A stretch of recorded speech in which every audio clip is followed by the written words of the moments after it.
All right, hello everybody. Welcome back to Second City Sports. Today I just wanted to kind of go over some of the Olympic rosters, some players to watch. If you enjoy the video, please leave a like, subscribe to the channel if you want to see more, and as always, enjoy. Let's get started. All right, so for the first team we're going to talk about is Team Italy. Team Italy, obviously, they're basically just there because Italy is the host nation of the Olympics. They're kind of just here to make up the numbers and stuff, but it is a chance for them to try and grow the game and stuff uh, in Italy, obviously. Their best player is probably their goaltender, Damian Clara. He is a second round pick by the Ducks in 2023. Um, he's currently on loan in the SHL for Brinas, is how I believe you say that team's name. He's been having a kind of down year for them. He only has an 888 save percentage and stuff, but so far at this tournament, he's been very good for them. Obviously, Italy going to be nowhere near the podium. Probably will just get knocked out in the qualifiers, but still, it's a good chance for them to try to grow the sport. Maybe they can pull an upset if they get really, really lucky. I don't see it happening, but still, it's cool that they get to represent their nation and stuff. Um, Obviously, also with Italy, a lot of these players are dual citizens. There's a lot of people with, half Canadian, half Italian citizenship. There's a German on the team. There's one guy actually who's South African and Italian. So it's an interesting mix. A lot of these guys they play in Europe, either in the Ice Hockey League, which is in Austria, I believe, or the National League. Um, yeah, it's obviously it's not a very good roster, but it's about just representation and the fact that they get to play there. So we're going to be moving on from them. So up next we have Team France. Team France is like a slightly better version of Italy. Um, Not very talented, but they have a couple of decent players to keep an eye on. Namely Pierre-Edouard Bellemare, 10-year NHL veteran. He is 40 years old. But still NHL experience helps, especially if you're like a bottom feeding team like France. They also have Antoine Keller, who's a goalkeeper. He's a Washington Capitals draft pick. He's still unsigned. He was playing a little bit in the ECHL, also playing in the National League overseas. So he's a guy to keep an eye on. I think he's done pretty decently to start this tournament. Also, they have Alexander Texier. I always say his name, Alexander Texier, from the Montreal Canadiens, who's a decent NHL forward. A couple KHL guys, couple guys in Liga. So it's a little bit better of a roster than the Italians have. Again, this is not a team that's going to go far, but they are slightly better. Also, shout out to Cristobal Huet, former Blackhawks goalie. He is an assistant coach on the staff, so shout out to him. But we're going to be moving on. All right, so next up we have Team Latvia. Team Latvia is, I think, significantly better than the other two bottom tier teams in France and Italy. Uh, they have some NHL talent. Elvis Merzlikins, fuck, I can never say his name right either. Silvios, the goalie for the Penguins and stuff.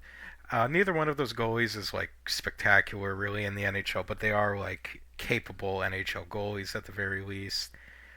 They also have a defenseman who is a Florida Panther. Uh, and they have a bunch of like forwards that are either playing in North America or are in the NHL. For example, they have Gergensons, who's a long time NHL player. Blugers is an okay NHL player. So they don't really have any offensive firepower, but they do have some good, at least like two-way forwards and stuff. So they are a bit more competitive than France or Italy are. Again, I don't really see them being anywhere near the podium. I do think they are better than France and Italy, so that's where they end up. The player to watch, though, is Albert Schmitz, 18-year-old. He's projected to be like a top 10 pick in the upcoming draft. I was watching him play against Team USA. He looked very solid. Was probably Latvia's best player. So that's really the main focus for this team. Is just if you're going to watch Latvia games, just keep an eye on number three Schmitz. We'll see where he ends up in the draft. He's currently playing in Liga, so they're an okay team. I don't think they're going to be anywhere near the medal conversation. I think they are more likely to win a game than France or Italy are. I could see them maybe pulling an upset, but we'll see.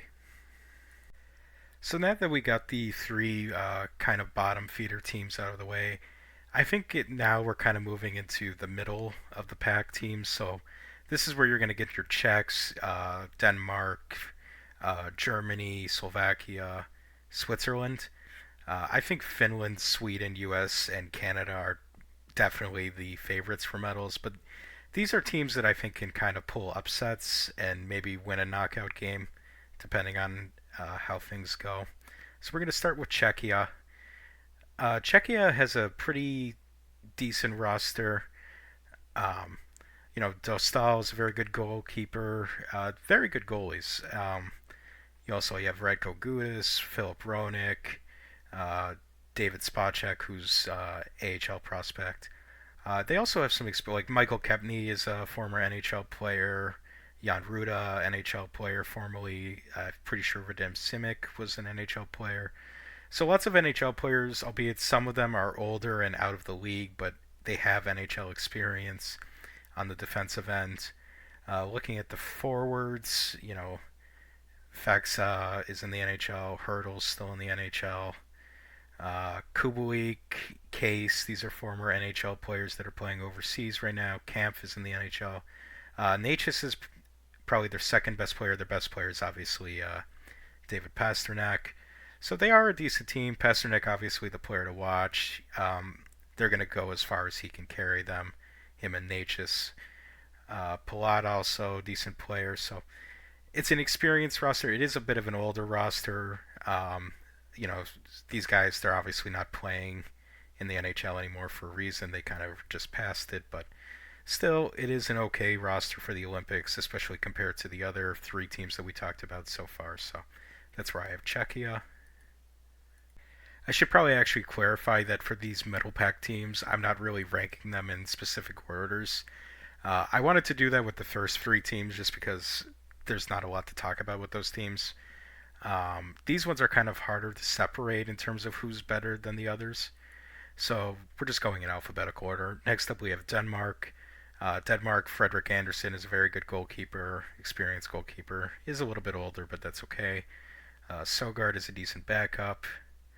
On the defensive end, they don't have a ton of talents. They have a couple guys playing in the Dell, DEL. I always just call it Dell, like the computers. A couple of guys in Ice, Liga. So not a very great, good defensive unit, but they do have some decent forward talents. Bjorkstrand, Ehlers, Lars Ehlers, obviously very experienced. Oscar Fister Malgard from Seattle, very good young player. Taking a look at him, he is playing for mostly for the Firebirds this year, but he's done all right for them, so he's a good young player for Denmark. Uh, they're it's a okay roster. I don't think this team is great by any means, but it isn't awful. There is some talent here. They can maybe win a couple of games. I don't think they're going to go very far, but it is a decent roster, so that's all I really have to say about them. So we're going to be moving on. All right, so next up we have Team Germany. Germany is very forward heavy. Obviously, Leon Draisaitl is one of the best players in the world. He's obviously their player to watch. But, they also have JJ Paterka, um, you know, Tim Stutzla, some other guys, Lucas Reichel, even if he hasn't been great in the NHL, still has NHL experience, which should help him. Wojtek Stakoviak from Tampa Bay, the Tampa Bay organization, I should say. He's playing in the AHL. Nico Sturm is a decent bottom six player in the NHL. They also have, another guy, Dominic Cahoon has NHL experience. Tobias Reeder has NHL experience. So they have some NHL experience in the forward car. Obviously, Moritz Seider on the back end, great player for the Detroit Red Wings. Rest of their defense is kind of just international guys, mostly playing in Germany. Phil Grubauer is their starting goalie. Obviously, NHL goalie. Not a very good NHL goalie, but still an NHL goalie. I could see them doing decently well at this tournament. It's a pretty good roster. They have some great forwards on the team. They can make some noise. I don't think they'll medal, but they can do pretty well. Next up, we have Team Slovakia. Slovakia has been off to a very hot start at this tournament. Obviously, they pulled off a pretty big upset against Finland, winning 4-1 on the opening day, and then they had another win today, 3-2 against Italy. That score probably shouldn't be that close, but still, a win is a win. Adam Gajan and Samuel Hivalj, both NHL prospect goalies. Samuel is in the AHL, Gajan is in the NCAA. Looking at their defense, they have three NHL defensemen, most notably Simon Nemec and Eric Chernak. Uh, Looking at their forward core, Dalibor Dvorsky and Yuri Slafkovsky are the main standouts. Both, obviously, Slafkovsky is a former first overall pick. Dvorsky is a first round pick. So both solid players there. They have a couple more forwards as well. Popsill, a couple more, basically like bottom six players. They also have Thomas Tatar, who was a pretty decent NHL player at one point. Kind of fell out of the league after he got traded to Vegas, but still, some good experience there. He's a guy he could probably play in their top six. So all in all, it's a decent roster. I don't think they're really going to threaten the medals, even though they're off to again a very good start at this tournament. Could potentially win their group and get a bye into the next round if they're able to beat Sweden or force overtime. So, it's been a good tournament for them already, and I think they can maybe win a knockout game. All right, so moving on to our final middle of the pack team, we have Team Switzerland. Switzerland has a pretty good roster, actually, especially on their forward core. Kevin Fiala, Nico Hischier, Philip Kurashev, Timo Meyer, Nino Niederreiter, P.S. Suter. Like, that is a solid, core for a team that isn't, one of the big four being Finland, Sweden, Canada, U.S. They also have a pretty decent defense. Three NHL defensemen, Yossi, Moser, Siegenthaler.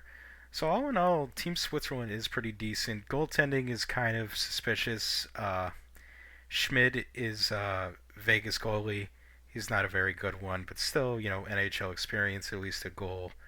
Uh, it is like a decent little roster. Switzerland, I think, could actually make some noise at this tournament.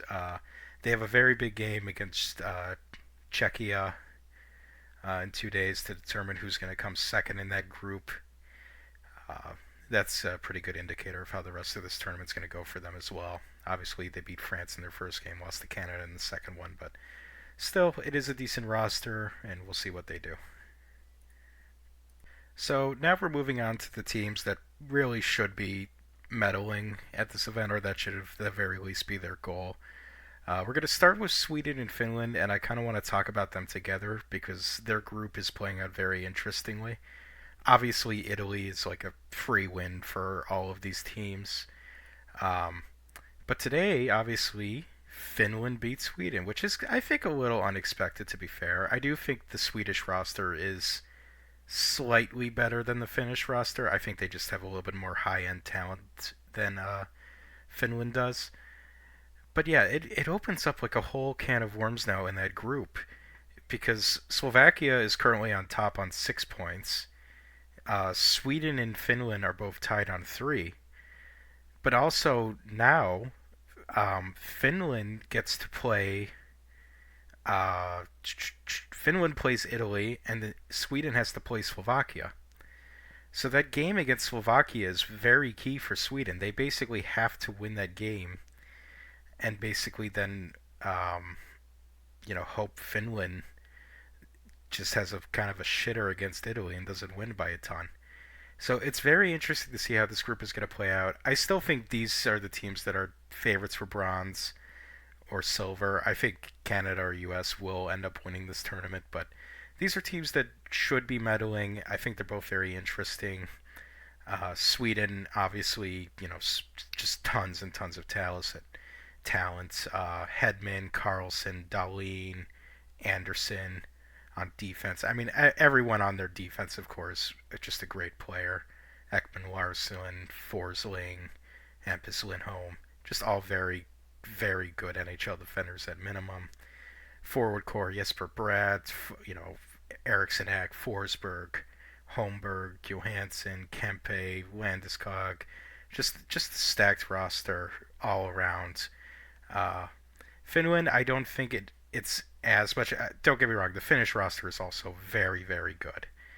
Um, I like the Swedes a little bit more, even though Finland lost or Finland beat them today. I keep misspeaking, but yeah, I think Sweden has a slightly better edge.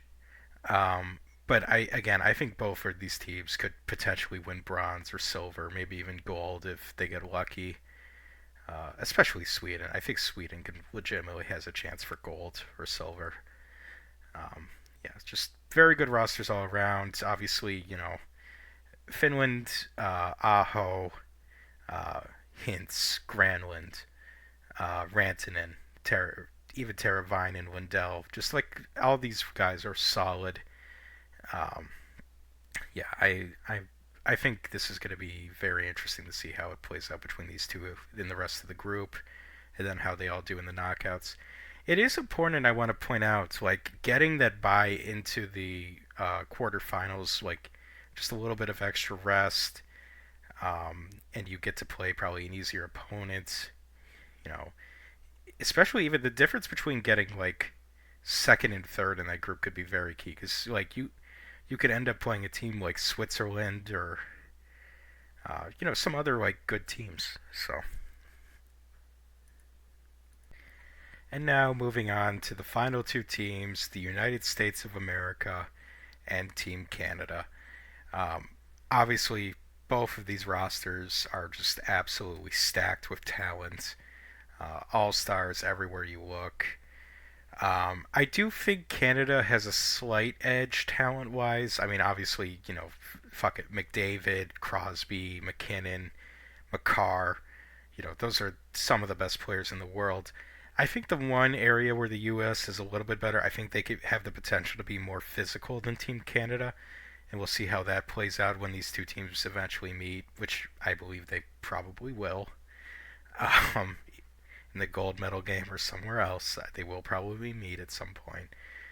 Um, yeah, both are just fantastic teams, and we'll see who wins. There isn't really a ton to analyze. It's like, well, this line is filled with all stars. This line is filled with all stars. This line is like the best checking players in the world. Um, Another advantage I think the Americans could have is goaltending. Binnington is Jordan Binnington. I'm not a very big fan of Jordan Binnington in the NHL, but when he plays for Canada, he does play well. You have to give him credit where credit is due. And Hellbuck, obviously, playoff Hellbuck is also a thing. Swayman hasn't had a great year. Ottinger's, Ottinger. We'll see if how many games he ends up playing. But obviously, both these teams, for the Americans, Quinn Hughes, McAvoy are the big studs on defense, and then you have the forwards, both the Fachuk brothers, Clayton Keller, Jack Hughes, Jack Eichel, Kyle Connor, Austin Matthews, all these guys. Just like everyone on these teams is a great player.